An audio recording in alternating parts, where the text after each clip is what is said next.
Este podcast pertenece a la red Podcast SN.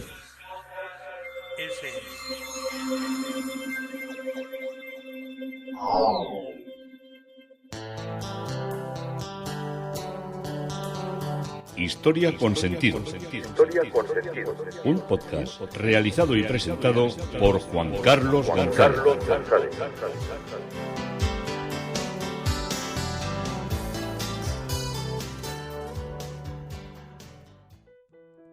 Un saludo a cuantas personas se acercan a través de las redes sociales, de Facebook, de Twitter, de mi página web Historia con Sentido. Yo soy Juan Carlos González y un día más encantado de acercaros una parte de la historia. Hoy el tema propuesto es Saint-Lizier, 2 catedrales y un palacio episcopal. Estamos en la zona de Saint-Gaudens, estamos recorriendo todos los enclaves que yo pude realizar desde esa villa, desde Cussines-Sainté, donde me encontraba en parte de base de mis desplazamientos, y la verdad es que me encantó la zona y quiero por eso hacerosla llegar y comunicarla. Pero vamos a ir con el introito, que hoy el introito es, creo que puede ser un introito interesante. De niños siempre soñábamos todos con los castillos, con aquellos juguetes que eran los castillos, que con piezas montábamos ahí unas almenas y unos torreones, y venían los buenos y los malos, y los cristianos y los moros y los almorávagues, y bueno, cantidad de aventuras venían a nuestra mente para hacer batallas y guerrear batallas. Una de las fortalezas más importantes, que todavía mantiene unos lienzos de muralla increíbles de la época musulmana, con sus torreones, con sus adarves, lo he contado muchas veces, es la villa de Uclés. Y la amistad con unos buenos personajes de esa villa, como son pues una de las concejalas, Gema, amiga personal nuestra, León, otro concejal, amigo personal nuestro, José Luis, el alcalde, Emilio, el gerente de la tienda de delicatessen y de productos culinarios del monasterio de Uclés, pues hizo que cuando tuve el conocimiento de que iba a llegar el libro de la donación, el libro es el Tumbo Menor de Castilla, donde se refiere a la donación de la villa a la Orden de Santiago, que ha sido la que lo mantuvo en pie, fue su bastión principal, y que ha hecho que esta gran joya de monasterio y de pueblo llegue hasta nosotros. Pues dije, yo el día que llegue el Tumbo Menor de Castilla, allí que quiero estar, quiero verlo de cerca, porque está guardado, está curiosamente bien custodiado en lo que es el Archivo Histórico Nacional, y claro, estas piezas son tan absolutamente valiosas que no salen nunca.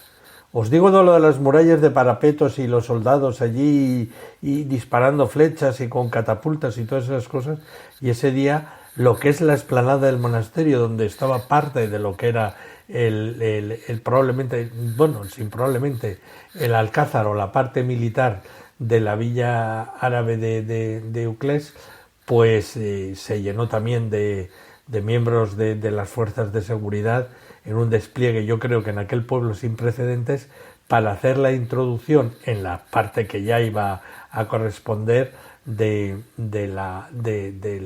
Tumbo Menor de Castilla. Entonces aquello parecía que los hombres de Harrelson se rodeaban allí a la furgoneta blindada, en la cual venía una caja también a su vez blindada, que contenía el famoso libro.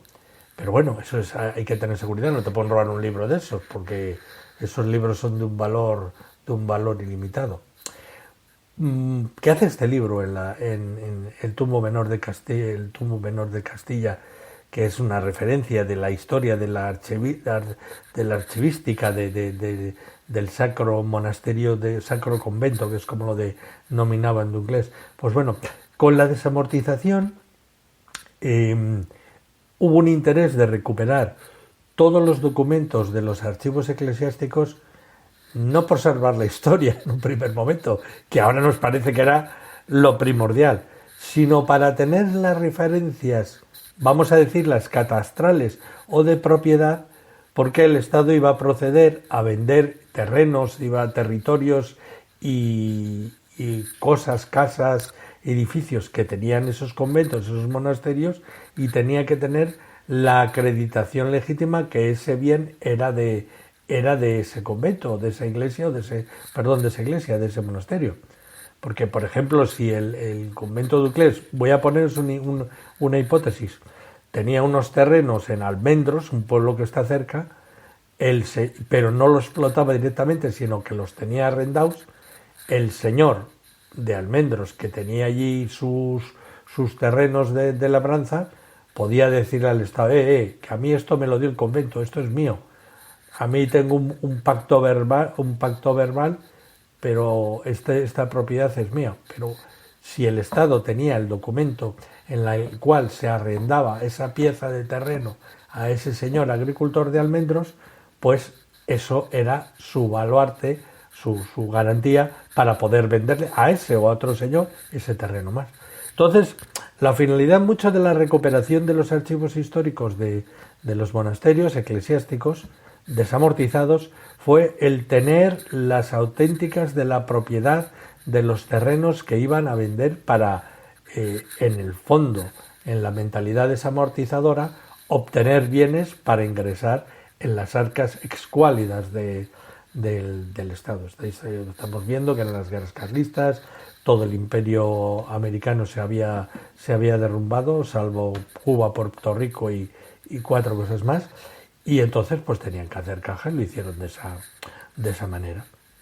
Entonces, ese libro y todos los documentos fueron a parar al Archivo Histórico Nacional de Madrid, y de hecho estaban todos los bienes, como era tan imponente las propiedades y el archivo que tenía la Orden de Santiago y el Sacro Convento, una de las secciones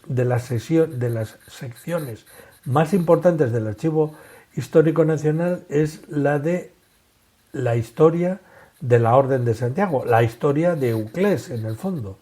Y ya os digo, un porcentaje muy muy importante, una sala grande entera, está toda llena de pergaminos, legajos, de las auténticas de los caballeros, porque claro, todo esto lo llevaban mucho con la pureza de sangre, estas cosas que no podemos entrar. Pero claro, entre otras cosas de lo que les llegó era el Tumbo Menor de Castilla, que es un códice de gran relevancia dentro de los archivos de la Orden de Santiago, debido al enorme valor e interés de los documentos y de su antigüedad, pero también a la riqueza del material utilizado. En concreto se trata de vitela, la vitela. La vitela es la piel de carnero nacido muerto, y una piel de grano muy fino, sedoso, lisa y sin aspereza. Igualmente destaca este libro por su ornamentación, compuesta de maravillosas iniciales, y por su cuidada factura. Nos lo contó la directora la subdirectora de los Archivos Generales cuando se hizo la presentación, y el códice tenía una de las características más importantes, que se conserva completo. Está compuesto por 25 cuadernos a los que no falta ningún folio, aunque tienen una extensión irregular, y se desconoce quiénes fueron el copista o los copistas del manuscrito, aunque es muy probable que se tratara de frailes de la Orden de Santiago de Uclés que trabajasen en el convento a modo de archiveros. Ya sabéis que la organización de un convento, de un sacro convento, de un monasterio, como era el de Uclés, cabeza de la Orden de Santiago, es muy complejo de explicar su diversidad que tenía dentro. Tenía una parte militar, tenía una parte eclesial, tenía una parte militar y eclesial, tenía una parte militar solo. Entonces era una complejidad tremenda. El contenido del tumbo de este libro es unitario y homogéneo, dividido en 4 libros que recopilan privilegios reales, documentos otorgados por particulares y documentos de la Cancillería Pontificia. También la subdirectora general, que fue la que hizo una exposición perfecta, enfatizó en la importancia de conocer el pasado a través de las fuentes documentales para entender el presente y mejorar el futuro. Eso es de lo que habló. La memoria, además de un pueblo, realmente se plasma en sus documentos, los cuales demuestran lo que son: historia, su devenir, sus derechos, sus costumbres, sus raíces. Y la exposición esta que está habiendo estoy grabando mientras todavía está el libro allí en Uclés, del tumbo menor de Castilla en el Sacro Convento de Santiago Apóstol de Uclés, es un logro significativo que refuerza la identidad y simboliza el rico patrimonio cultural que tenemos. O sea que enhorabuena, yo a los que conozco, a los miembros del ayuntamiento, siempre me lo paso fenomenal. Lo mismo cuando voy a Casa Perico a comer que cuando voy al Palacio a comer. No lo voy a ceñir toda la comida, pero para mí es una suerte haber conocido Uclés y una suerte conocer un sitio que tiene tanta historia, que te tratan tan bien, que te hacen sentirte cómplice de su historia y que están orgullosos de que tú quieras a su pueblo. Porque una cosa es que uno esté orgulloso de su pueblo, pero mire como... no sé cuál es la manera, como decir, ¿qué viene aquí a enorgullecerse de lo que no es suyo? Pues todas estas personas que he conocido me han dado la impresión de que todo lo que hablemos bien de Uclés y todo lo que acercamos a personas para que vayan a visitarlo y engrandecer el pueblo y que haya cada vez más noticias, pues viene muy bien. Y esto es lo verdaderamente importante que os tengo que contar esta semana cuando estoy grabando este podcast de San Licier, 2 catedrales y un palacio episcopal. Margarita, que es la mujer de León, del concejal León, bueno, del amigo León, vamos a llamarlo, es vicerrectora de la Universidad de Alcalá de Henares, doctora, tridoctora por lo menos, o sea, tiene 3 doctorados que me acuerde, pero una de las personas más brillantes, más cultas y a la vez mejor persona que conozco. Y voy a grabar mañana, tengo que grabar mañana el podcast y estoy hablando de toda la zona. Oye, y además ella, como es de la Universidad de Alcalá de Henares, es vicerrectora de la Universidad de Alcalá de Henares, dije, mira Margarita, además, oye, que hemos estado en Francia, porque también Gema estaba, la otra concejal, la otra amiga que estaba en la mesa, tenemos una mesa polifacética, vamos a decirlo de alguna manera, y hemos estado allí. Oye, nos encontramos a los santos Justo y Pastor de Alcalá de Henares, ahí al otro lado de los Pirineos. Sí, claro. Esta era una devoción verdaderamente de Alcalá de Henares en su principio y de la zona centro peninsular. Pero con la ocupación árabe se llevaron como estos, claro, los árabes al principio decían sí, aquí todo paz, pero los cristianos que se quedaban por allí escondieron y huyeron muchos con las reliquias que acabaron en la zona de Cataluña, en el norte de Aragón, porque todo eso todavía, toda esa historia eclesial, aunque está desarrollándose, hay mucho, ¿cómo decirlo? Mucho legendario, hay mucha leyenda de todas estas cuestiones. Entonces muchos cuerpos, además estos eran 2, los santos Justo y Pastor, duplicaban su valor en reliquias porque eran dos mártires. Entonces muchas reliquias se quedaron por la zona de Cataluña, pero otras reliquias pasaron al otro lado, y como esa veneración les movía tanto a construir, a venerar, a recordar, a buscar el intermedio de unos santos para obtener beneficios espirituales, humanos e incluso muy terrenales, pues fue por lo que fue allí su culto. Y vamos a irnos a iniciar el viaje desde San Modén hasta San Liciers, un recorrido precioso, entre ríos, no puedo explicaros la belleza, garzas en las cascadas, era como hacer, no lo sé, un recorrido por la naturaleza de estos reportajes que salen en la 2 y en el National Geographic. San Liciers es una bella localidad de la región histórica francesa, de lo que es la Occitania, en el Midi-Pyrénées, en los Pirineos centrales, concretamente en el departamento de Ariège, a 100 kilómetros de lo que es en línea recta, a 100 kilómetros de lo que es la frontera con nuestro país.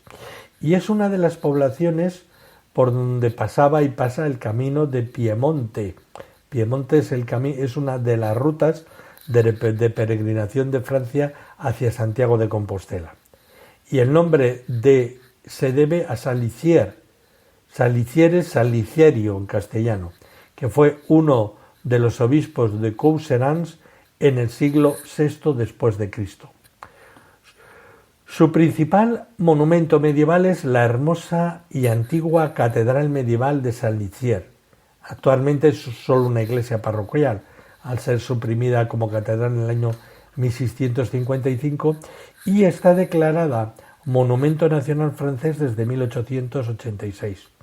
Se encuentra en la parte baja de la población, siendo total de estilo románico y iniciada en el siglo XI y terminada después en parte en algunas reformas en el siglo XII y en el siglo XV.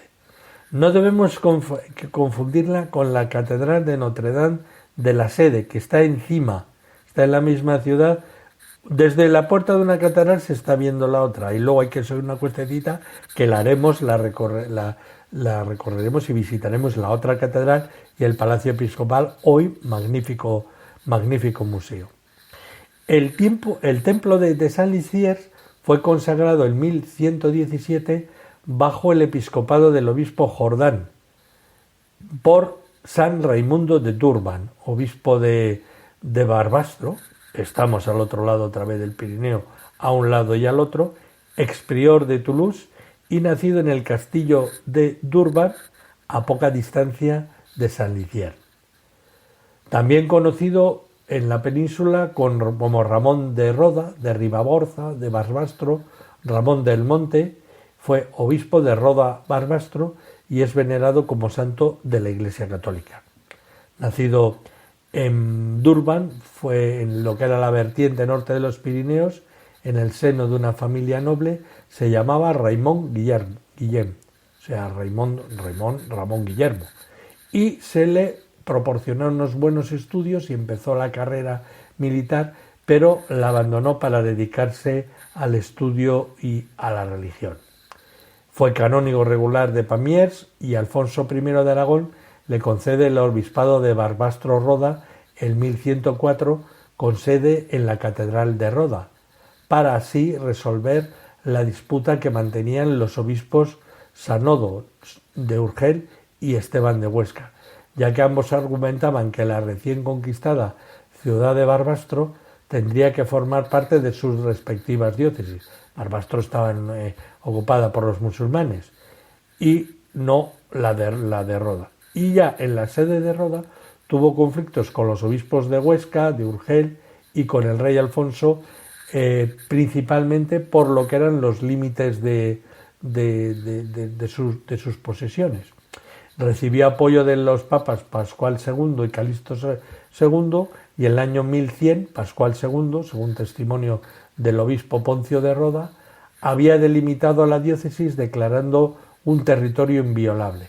Pero el rey Alfonso I y el obispo de Huesca no la respetaron, y en una carta de San Olegario al papa Inocencio II, el prelado barcelonés dice que el rey Alfonso guarda rencor a Ramón de Roda, porque el obispo no quería participar en las guerras contra los cristianos. En 1116, el obispo Esteban de Huesca, con el apoyo de nobles de Barbastro y del mismo rey Alfonso I, consiguió que Ramón fuese desterrado de Roda, acusándolo de oponerse a combatir con las armas a los musulmanes y otros herejes. Y Barbastro pasó a la diócesis de Huesca, hoy es diócesis de Huesca-Barbastro, y cuando Ramón volvió en 1119 se instala en Roda, mientras que Barbastro no entró en la diócesis de Roda hasta 1133 y en 1145 pasó de nuevo a Huesca. Durante su obispado se iniciaron las obras de reconstrucción del edificio de la actual catedral románica de Roda, tan impresionante, y se consagraron numerosas iglesias de la diócesis, los iconos del románico catalán, como las de Taúl o Alahón, y los altares de Alquézar y Roda, que introdujeron el arte románico más innovador en aquel momento. Ramón se marchó hasta su retorno a Roda en 1119 y una ermita en la montaña cercana a la ciudad marca el punto donde al marchar el santo lloró y bendijo a la ciudad.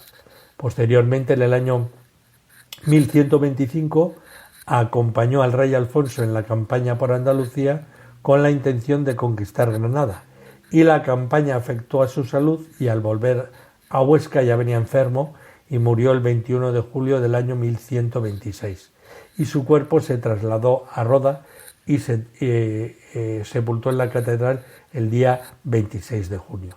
Ya veis qué relación más interesante tiene con Salitier. Como ya dijimos, a pesar de su origen románico, no han faltado las habituales intervenciones en siglos y en estilos posteriores, especialmente en la época gótica. Es un templo de una sola nave, transepto y cabecera de 3 ábsides, y en el crucero se levanta una torre campanario.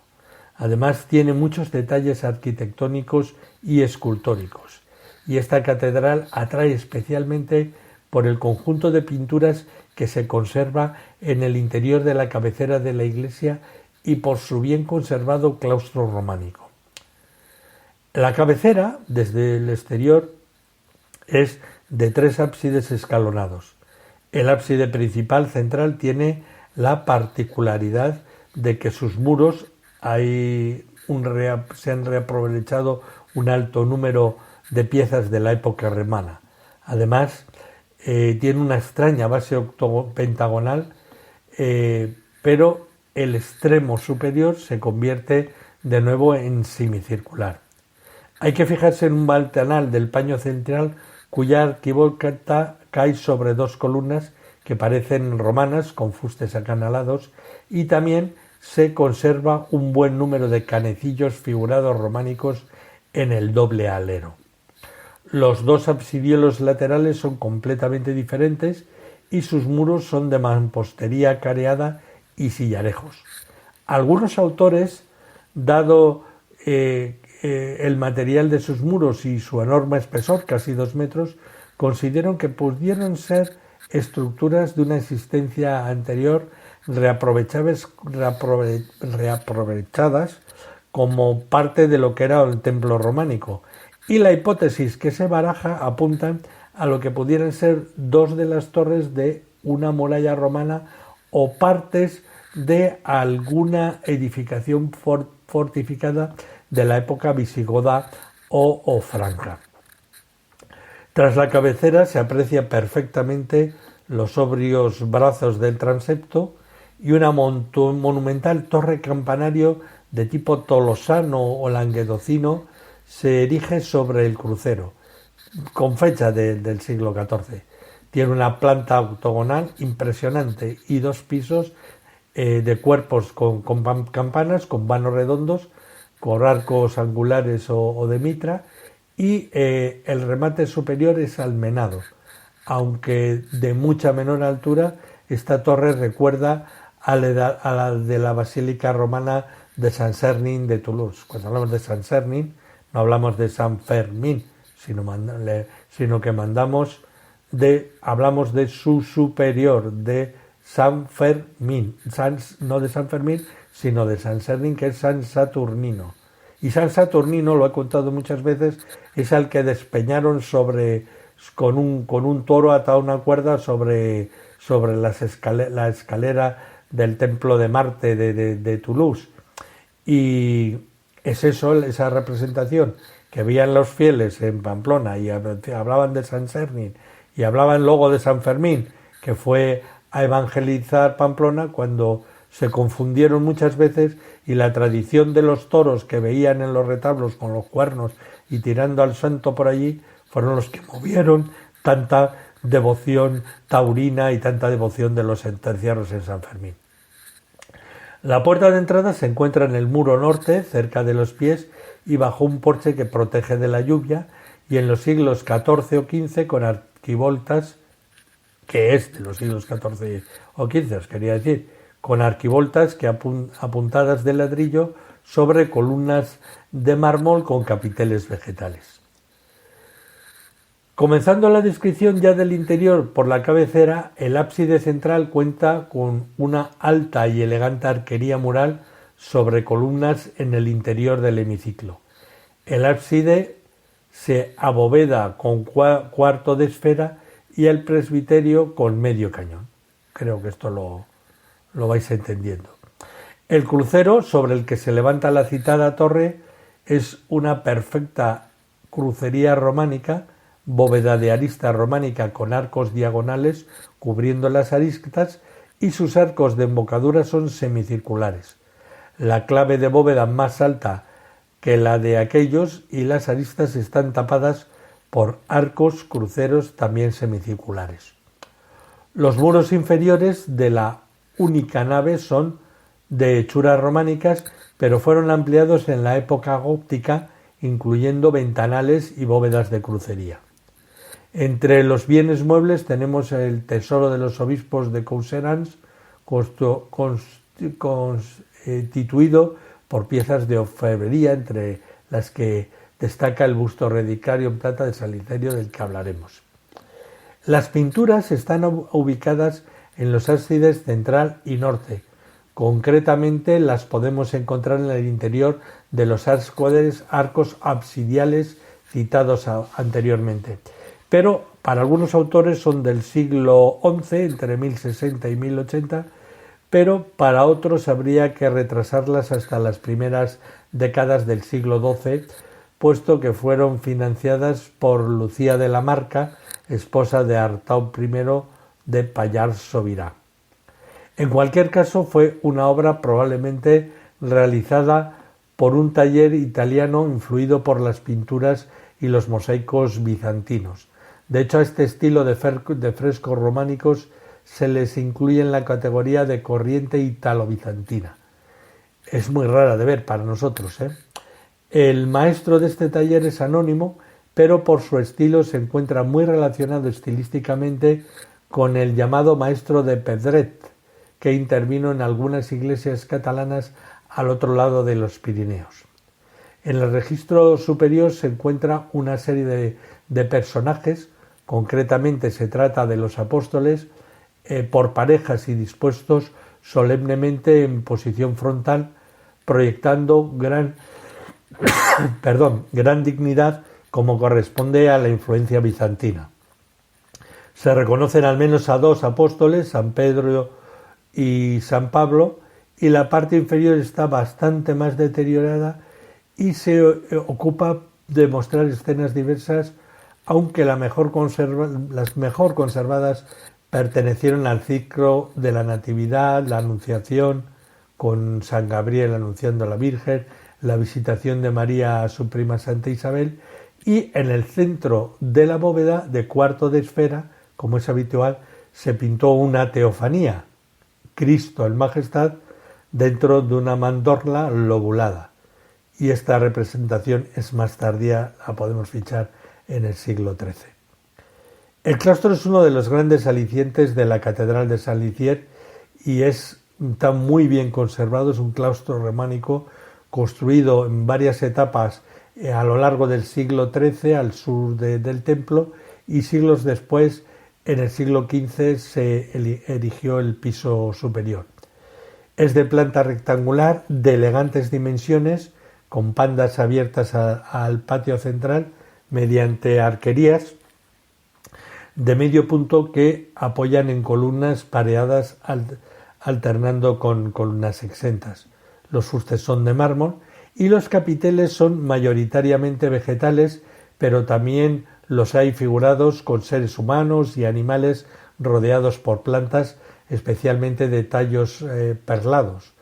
Sobresalen los capiteles que se esculpieron con el simbólico motivo del cesteado que se encuentra en este claustro de San Licier en un lugar desbordante de numerosas modalidades. Entre los temas historiados encontramos los pasajes del Antiguo Testamento del pecado original y de Daniel en el foso de los leones. Como os digo, brillantísimo, interesantísimo. En el claustro también está el Calvario de San Licier.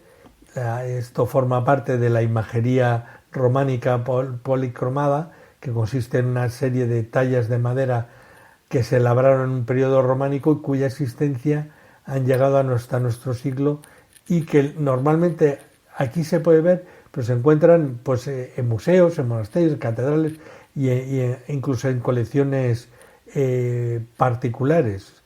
Y los investigadores creen que los escultores y pintores de esta imaginería trabajaban juntos en talleres próximos y se respondían siempre a los mismos encargos. Y estos escultores siguieron para sus trabajos una pauta propia, mostrando cierta independencia respecto a las grandes corrientes de la escultura monumental. Los temas son muy concretos, muy reducidos, y estas tallas abundan en todo el Pirineo y fueron muy populares y fueron objeto de gran veneración. En Cataluña hay de calidad excelente. Y también se dieron representaciones de Cristo doliente en la cruz. El tema del descendimiento fue igualmente popular, presentando casi siempre un grupo de 5 a 7 personajes: Cristo, la Virgen, San José de Arimatea y Nicodemo, más a veces los dos ladrones. Y las imágenes de la Virgen y del Niño también fueron muy queridas y abundantes. Y por último, las piezas de frontal en relieve que se empleaban para el altar y para los retablos. Y hasta aquí nos ha traído hoy este recorrido que hemos iniciado por San Licier, 2 catedrales y un palacio episcopal, en el 850 aniversario de la donación de Eleonor de Plantagenet, la reina de Inglaterra, de su esposo Alfonso VIII, del castillo de Uclés a la Orden de Santiago, visitada ayer por quien les habla, y encantado de hacerlo, Juan Carlos González.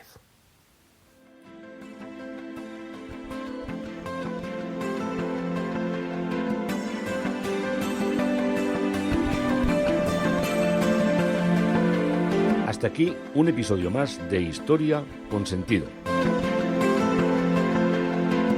El podcast que te habla de historias de la historia, sucesos, eventos, como si el ayer fuera hoy.